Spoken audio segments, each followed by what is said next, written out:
যে ভবন একসময় ছিল রাষ্ট্র ক্ষমতার কেন্দ্র, সেই ভবনই এখন ইতিহাসের সাক্ষী। দীর্ঘ ১৭ বছরের শাসন আমল এবং জুলাই গণঅভ্যুত্থানের নানা স্মৃতি, দলিল ও আলামত নিয়ে সর্বসাধারণের জন্য খুলে দেওয়া হয়েছে জুলাই স্মৃতি জাদুঘর। দর্শনার্থীরা বলছেন, ইতিহাস সংরক্ষণের পাশাপাশি এসব ঘটনার বিচারের দাবি জানান তারা। বিস্তারিত জানাচ্ছেন আর কে রেজা, ক্যামেরায় ছিলেন সঞ্জীব চক্রবর্তী।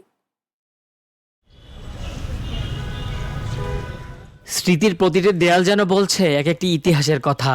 গণভবনের প্রতিটি কক্ষ, প্রতিটি করিডর আর প্রতিটি প্রদর্শনীতে ফিরে আসছে জুলাই গণ অভ্যুত্থান এবং বিগত ১৭ বছরের নানা ঘটনার স্মৃতি। দর্শনার্থীরা ঘুরে ঘুরে দেখছেন সংরক্ষিত দলিল, আলোকচিত্র ও নানা নিদর্শন। গণভবন দেখা, যেটা আমি দেখতে পারিনি, কারণ একটা এভাবে সম্ভব হয়েছে যে হাসিনার পতন, এটা না হলে আমরা অবশ্য দেখতে পারতাম না। আমাদের যে ২৪-এর আন্দোলন সহ বিভিন্ন আন্দোলন, এখানে যে স্মৃতিটি আছে সেই স্মৃতিগুলো দেখা এবং উপলব্ধি করা। আসলে সব জায়গার তো আন্দোলন হয়েছে, অনেক কিছু আমরা দেখেছি, আবার অনেক কিছু দেখিনি। তো এখানে আসে অনেক কিছু জানতে পারতেছি, বুঝতে পারতেছি। জাদুঘরের নিচতলায় ফ্যাসিবাদী আমলে গুম হত্যার দলিল, স্মারক ও স্মৃতিচিহ্নের পাশাপাশি আলোচিত লাল টেলিফোনে সংরক্ষিত অডিও রেকর্ডিং দর্শনার্থীদের জন্য বিশেষ আকর্ষণ হয়ে উঠেছে। এখানে লাল টেলিফোন আমি প্রেস করার পরে যেটা জানতে পেরেছি যে রাজাকারদের কি অবস্থা, রাজাকারদের ধরো, তারপরে আর একটা আছে যে অ্যাকশন নাও, আন্দোলন দমানোর বিষয়ে উনি ইনস্ট্রাকশন দিচ্ছেন ওনার এক সহকর্মীকে।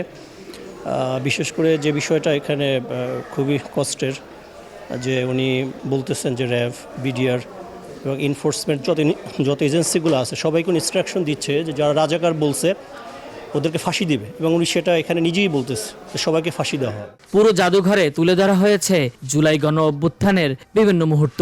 রয়েছে শহীদদের ব্যবহৃত ব্যক্তিগত সামগ্রী, আলোকচিত্র, নথিপত্র এবং আহত ও শহীদদের পরিবারের কাছ থেকে সংগ্রহ করা বিভিন্ন স্মারক। ভালো লাগছে, কিন্তু আমাদের যে জুলাই আন্দোলনের যে আসল চেতনাটা ছিল ওইটা এখানে ফুটে ওঠেনি, কারণ এখানে অনেক কিছুই মিসিং আছে, যেমন আবু সাইদ, মুগ্ধ, ইয়ামিন, এদের যে আমরা স্মৃতিগুলো দেখতে চেয়েছিলাম এগুলো এখানে একটাও নেই। স্বৈরাচার সরকার স্বৈরাচারী করলে দেশে কি গণঅভ্যুত্থান হয় সেটা জাদুঘরে উপস্থাপন করা হয়েছে, এবং ভবিষ্যতে যারা দেশ পরিচালনা করবে তারা যেন সুষ্ঠুভাবে দেশ পরিচালনা করে। পলায়ন স্বৈরাচারের মুখ থেকে এই বুলেট, টিয়ার সেল, গ্যাস এগুলা নিয়ন্ত্রণ করে তারপরেও যে আমরা এই ২৪কে জিতেছি, এটাই আর কি এখানে শো করা আছে, এটা দেখলাম।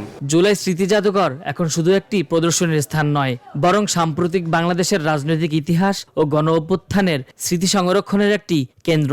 দর্শনার্থীদের প্রত্যাশা, ইতিহাস সংরক্ষণের পাশাপাশি অতীতের ঘটনাগুলোর আইনগত বিচার ও জবাবদিহির প্রক্রিয়াও এগিয়ে যাবে। আজ থেকেই সর্বসাধারণের জন্য খুলে দেয়া হলো জুলাই স্মৃতি জাদুঘর।